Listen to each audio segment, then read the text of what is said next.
Hello everyone, मुझे इस question को सॉल्व करने के लिए बोला गया। ये यूपीएससी सीसेट 2025 में पूछा गया है। दोस्तों चलिए इसको सॉल्व करते हैं और कैसे हम लॉजिक के साथ इसे सॉल्व कर सकते हैं। दोस्तों इसके लिए क्वेश्चन क्या है कि मान लीजिए P बराबर क्यू क्यू क्यू है, जो कि 3 डिजिट का नंबर है। कौन सा ऐसा इसमें से नंबर होगा जो इस P और इस 481 का एचसीएफ होगा। मैं आपको एक बात समझाता हूँ।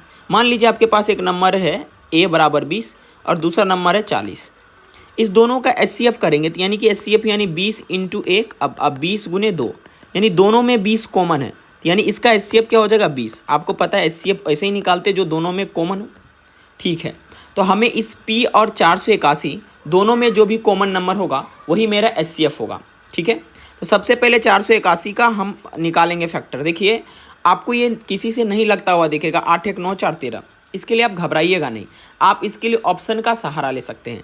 आप सबसे पहले 1 से लगाएंगे कोई फर्क नहीं पड़ेगा, 13 से लगा के देखिए इस नंबर में एकदम रियलिस्टिक। 13 तिया 39, ठीक है, और 13 सत्ते 91, यानी कि इस 481 को हम 37 गुने 13 लिख सकते हैं। यानी कि हमको एक तो फैक्टर मिल गया मित्रों। ठीक है, 1 मिनट, बहुत आसान मैं आपको समझा रहा हूँ। 481 को हम लिख सकते हैं 37 गुने 13। ठीक है, अब आपके मन में चल रहा होगा क्या ये 13 आंसर होगा या 37 आंसर होगा, क्योंकि 481 तो होगा नहीं, क्योंकि इतना बड़ा स्टेप तो आएगा नहीं, क्योंकि दोनों में कॉमन होना चाहिए। और अगर हम यहाँ 481 सोचते भी हैं तो गलत सोचेंगे, क्योंकि तीनों नंबर सेम होना चाहिए। ठीक है, ये बात आपको समझ में आ गया होगा। तो चलिए दोस्तों, हमें इसका फैक्टर मिल गया। अब हमें इसका अगर फैक्टर मिल जाए P का तो आसान हो जाएगा। देखिए तीनों सेम नंबर है, तीनों अगर सेम नंबर है तो हम शुरू किससे करेंगे सोचना।